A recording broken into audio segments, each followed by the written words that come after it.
This is the Fujian, China's answer to the newest U.S. aircraft carrier, the USS Gerald R. Ford. However, you might notice these two aircraft carriers look eerily similar. Since China has a history of copying U.S. equipment, from aircraft like the MV-22 Osprey and the F-35 fighter to Stinger missiles and everything else in between, China has tried to rip off the U.S. in every way possible. And though China tried its best to copy the Ford in every way it could, there is one major difference that's a game changer if a war were to ever break out between the two countries. While China may have tried to rip off the USS Gerald R. Ford, it simply cannot do so because the US has perfected the art of making aircraft carriers for over 100 years. For the US Navy, the USS Langley was the first aircraft carrier that entered service in 1922. Initially comprised of a short wooden deck for biplanes to take off and land, the U.S. Navy soon realized the strategic significance of such a weapon system due to the inherent limitations in naval combat based on ship speed, number, fuel, and other variables. Mobile air bases at sea have numerous tactical advantages that solved issues the U.S. encountered during World War I. For example, sending aircraft ahead of a surface force can warn ships far beyond the line of sight of approaching enemy forces. Later, the U.S. Navy experimented and helped perfect the art of using naval aviation to attack enemy ships and submarines. Due to the seemingly limitless possibilities of naval aviation, the U.S. stopped converting ships into aircraft carriers and began building them purposefully before World War II. In addition to this, the U.S. solved the problems of getting heavily loaded aircraft off deck with fuel and ordnance by creating the steam catapult system.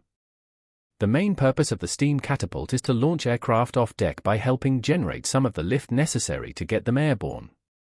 While a British invention, the US perfected its use on carriers by adjusting the pressures needed to get the steam just right, playing with wind speeds and directions to help generate lift, and getting the timing of air operations down. All in all, these efforts allowed the US Navy to get more heavily armed aircraft off deck faster and safer than using a plane's own propulsion.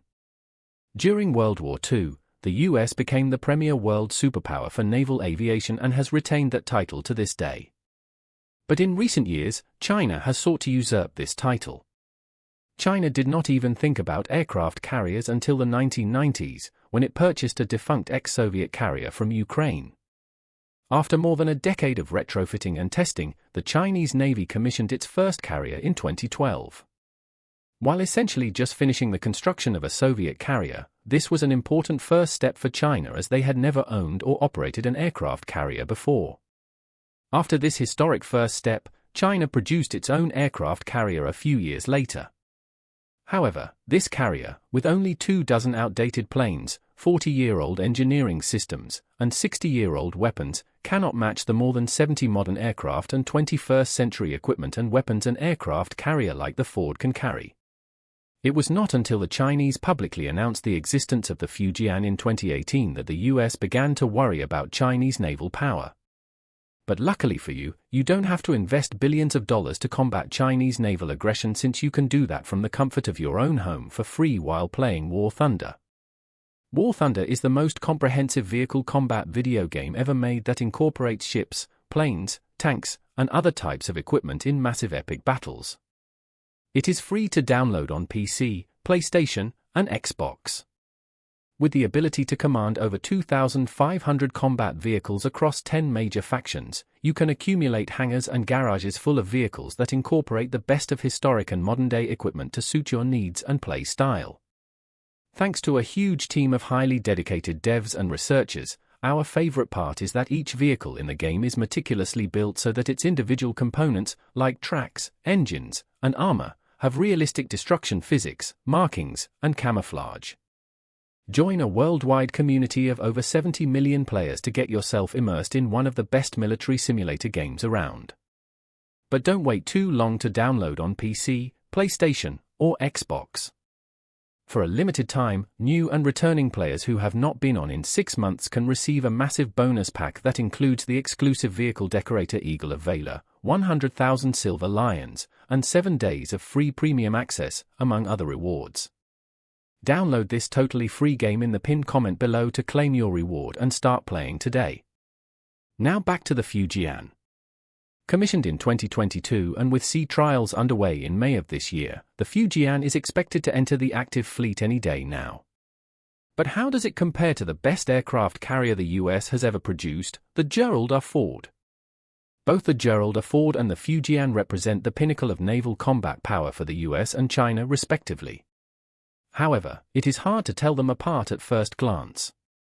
The Ford's deck is 333 meters long and 78 meters wide, just slightly larger than the Fujian, which is 316 meters long and 76 meters wide. While these numbers are almost identical, several technological innovations will greatly increase the cyclic flight operations on one versus the other, but more on that later.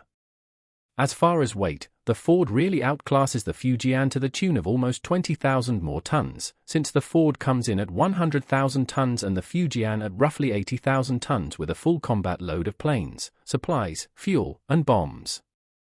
Why the weight matters so much is because, with the Ford being heavier, she will sit lower in the water. By sitting lower in the water, she will naturally have a lower center of gravity than the Fujian, enabling the Ford to maneuver more aggressively and heel over more so than her counterpart. But there are a few more slight differences with bigger consequences. On the Ford, she comes equipped with a wide array of weapons meant to defend herself from all types of attacks. From forward to aft, the Ford has a self-defense system comprised of 2 elevated Sea Sparrow launchers and 2 rolling airframe missile launchers, both for point defense against incoming missile threats. The Ford also has 3 close-in weapon system 20mm chain guns that can shred incoming missiles with thousands of rounds per minute. For surface targets like small inshore attack craft or fast attack craft, the Ford has 25mm Bushmaster chain guns and 4.50 caliber machine gun mounts. However, the Ford can also put the close-in weapon systems into surface mode and engage small boats. And that's not all she's armed with. In addition to these kinetic systems, the Ford comes prepared with the Navy's most advanced electronic warfare suite, the SLQ-32V-E6. This electronic warfare array combines both active and passive measures to collect, interpret, target, and destroy incoming missiles, surface, and air threats via radar and other electromagnetic transmissions. The Ford also has chaff and nulka launchers that deploy various types of dummy rounds meant to fool incoming missiles. And even a towed array called Nixie is meant to confuse incoming torpedoes.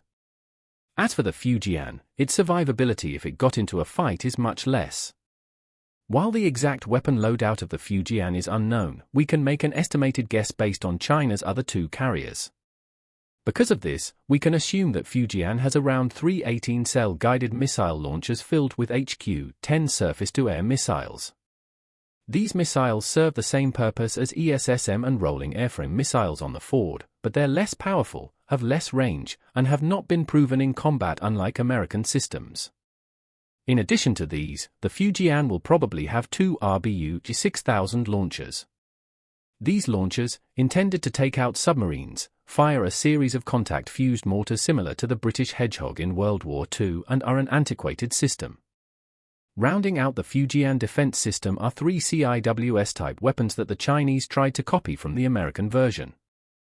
As you can see, the US Ford-class carrier has many more self-defense systems than the Fujian and can adequately defend itself should the need arise. But how do their offensive capabilities compare? On board the USS Gerald R. Ford, she can store a miniature air force called a carrier air wing. Each carrier air wing is its own self-sustaining unit that can carry out a variety of combat missions. On the Ford, she can carry either 4 F-A-18 fighter squadrons or 3 F-A-18 squadrons and 1 F-35 squadron. In addition to the F-A-18 squadrons, the carrier has 1 EA-18 Growler squadron whose sole mission is the electronic attack and suppression of enemy air defenses. Rounding out the combat power of the Ford are 1 helicopter combat squadron comprised of MH-60 Sierra helicopters and 1 squadron of MH-60 Romeo helicopters who can attack both submarines and surface ships. In addition to these, the Ford can carry an airborne early warning squadron that allows the carrier to see hundreds of miles away from its position thanks to the advanced radar domes on these planes. Rounding out the carrier air wing are several C-2 Greyhound transport planes. All told, the Ford can carry about 40 fighter jets, 7 electronic attack planes, 8 Sierras, 12 Romeos, 5 E, 2 Hawkeys, and 2 Greyhounds, for a grand total of more than 70 aircraft depending on mission requirements. On the other hand, the Fujian's offensive combat power is much lower. Again, the Chinese government is tight-lipped about the Fujian air wing components, but estimates state that the Fujian can probably carry about 40 aircraft. Some say the Fujian can carry 40 J-15 fighters, while others state it would be around 24 J-15s with utility helicopters making up the difference. In addition to these aircraft, the Chinese also started experimenting with airborne early warning aircraft called the KJR-600. However, as of this video's making, China possesses just a few prototypes of this aircraft. All told, if the Fujian and Ford went toe-to-toe in a straight-up carrier aviation battle today, the Ford would mop the floor with the Fujian. This is because the Ford can detect the Fujian and its planes much further thanks to its E-2D Hawkey's longer range and more heavily armed F-18 and F-35 fighters. But just having better and more planes is not the only difference between the two. How fast an aircraft carrier can bring up, refuel, rearm, and launch a plane is just as important as how many planes it can carry. For the US, sailors have been carrying out these cyclic flight operations for generations and have become the undisputed masters of this craft. On the other hand, the Chinese Navy has never even attempted the rate and quantity of flight operations the US has demonstrated in combat since World War II. But even taking this generational knowledge gap aside, the Fujian cannot physically match Ford's ability to launch and recover aircraft. Ford has 3 aircraft elevators to the Fujian's 2, in addition to 11 of the world's fastest weapons elevators. Having numerous fast and reliable elevators is incredibly important for flight operations because weapons and planes are stored below deck. Having fast elevators is crucial. On the Ford, the carrier has unique elevators powered by electromagnetic forces that are several times faster than traditional hydraulic elevators. While the type and quantity of the weapon elevators on the Fujian are unknown, we know that its aircraft elevators are not electromagnetic like the Ford's and are not nearly as fast at getting aircraft up on deck, rearmed, and back into the fight. Besides having better and more numerous elevators, Ford has several other technologies that give it an edge over the Fujian. First of these is dual-band radar. Traditional naval combat suites require several different radars to perform their own tasks. For example, one radar might operate in one frequency band to track targets, another to form a firing solution, and another set to search the horizon for even more distant data. Traditional combat suites then aggregate this data, like the Aegis combat system, into a single source of information that the operator can use to fight. For decades, the US has been tinkering with the idea of dual-band radar, where a single radar suite can operate in numerous frequencies simultaneously. Doing so has several distinct advantages, with the main few being that the ship can respond faster to threats, engage more targets, cut down on maintenance hours, and streamline software and hardware updates. On the Ford, she is equipped with the world's first fully operational dual-band radar, which brings all the advantages mentioned. On the Fujian, though some claim the Chinese Navy has been catching up, they do not possess this capability, and it is safe to say they do not have this, since if they did, they would definitely have announced it by now. Another technological difference is the advanced arresting gear on the Ford. In previous generations of aircraft carriers, the arresting gear meant to stop planes as they came in for a landing was a very complicated hydraulic system that was prone to leaks and had high maintenance costs due to time and parts spent keeping it up and running. The Ford turned this decades-old technology on its head by using water arresters instead of hydraulics to dampen the kinetic energy of incoming planes. This has the added benefit of reducing stress on the aircraft and making it easier to maintain. As for the Fujian, as far as publicly available information is concerned, it relies on a traditional hydraulic arresting gear system. But despite all of these differences, the Chinese have attempted to copy one of the Ford's primary systems to make a generational leap in technology. In the aviation world, two primary ways of launching aircraft from a carrier exist. The first of these is called STOBA. STOBA is short for short takeoff but arrested recovery. This means that an outgoing jet will get off the carrier under its own power but use a ski jump to help lift it into the air. Upon return, the jet uses a traditional arresting system. The STOBA method is simpler and requires much less knowledge and maintenance than using a catapult.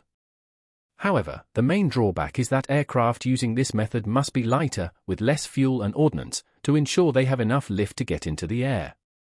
On the other hand, the catabar method has been the preferred method of the US Navy for generations. Here, each plane is launched via a giant catapult powered by steam, either from a carrier's nuclear reactor or boilers. The benefits of having a catapult are that it allows the aircraft to be heavier, since the catapult does most of the heavy lifting for the aircraft to get off deck. While this system was the predominant system for decades, the Ford turned this technology on its head with the Electromagnetic Aircraft Launch System, or EMLS. The main difference between EMLS and a steam catapult is that EMLS uses a series of magnets fed by electricity from the ship to create a magnetic field to push the aircraft off deck. The primary difference between EMLS and steam catapults, besides the medium, is that EMLS can also be adjusted depending on aircraft weight and type, unlike steam catapults, which are a one-size-fits-all configuration. By reducing the amount of stress on airframes, naval planes can last years longer and require intensive maintenance less often. While the Ford has proven the use of this technology among its for EMLS catapults, the Fujian's 3 catapults are also suspected to use EMLS technology. Now, whether China actually has EMLS on the Fujian and whether it's working is up for debate, but even if the Chinese did, the generational knowledge gap would still take years to overcome. While there is some debate about whether the Fujian actually has EMLS or not, what is not in dispute is the fatal flaw in the Fujian design. Arguably the most important factor in an aircraft carrier is its propulsion system. Due to the demands of combat, an aircraft carrier must be able to travel at high speeds not only to avoid incoming threats but to set itself up to create winds for flight operations when needed. With such a massive ship, incredibly powerful propulsion systems are needed. For the Ford class and every other current US carrier, the US Navy has installed nuclear reactors inside these behemoths to power them. For the Ford, she has 2 Bechtel A-1B reactors that can propel her officially at least 30 knots, but unofficially much faster than that. Not only is the Ford fast, but her endurance is second to none, needing only one refueling her entire 40-plus-year service life.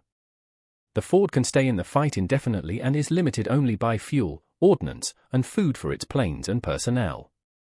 This is in stark contrast to the Fujian. Again, the Chinese remain tight-lipped about her exact propulsion plant, but we know for a fact that she's not nuclear-powered. We can only assume she's using the same for massive boilers that power her sister ships and create huge amounts of steam to create thrust. However, there are several drawbacks to this. Firstly, boilers are old technology and less efficient than nuclear power. Secondly, with less power, she can only travel about 30 knots, which is assuredly less than the Ford. But perhaps the biggest disadvantage is her ability to refuel. Unlike the US Navy, the Chinese Navy does not have a robust underway replenishment program. While the Chinese have been experimenting with some success, US sailor generational knowledge is literally a world's difference from their Chinese counterparts. Because of the Fujian's inability to replenish underway, she must refuel every couple of days to no more than a week depending on her fuel consumption. This evolution involves physically pulling into a port at one of the artificial island chains China has created or at a not-too-friendly nation like Taiwan or Vietnam. In a war, this inability to refuel safely at sea is her biggest disadvantage, which will severely limit Fujian's combat power until China can develop its own surface nuclear program. Again, we'd like to thank War Thunder for sponsoring this video. War Thunder is available for free across all platforms, including PC, PlayStation, and Xbox. Make sure you click the link in the pinned comment below to claim your limited-time bonus pack of in-game currency, vehicle skins, and more. Bye for now.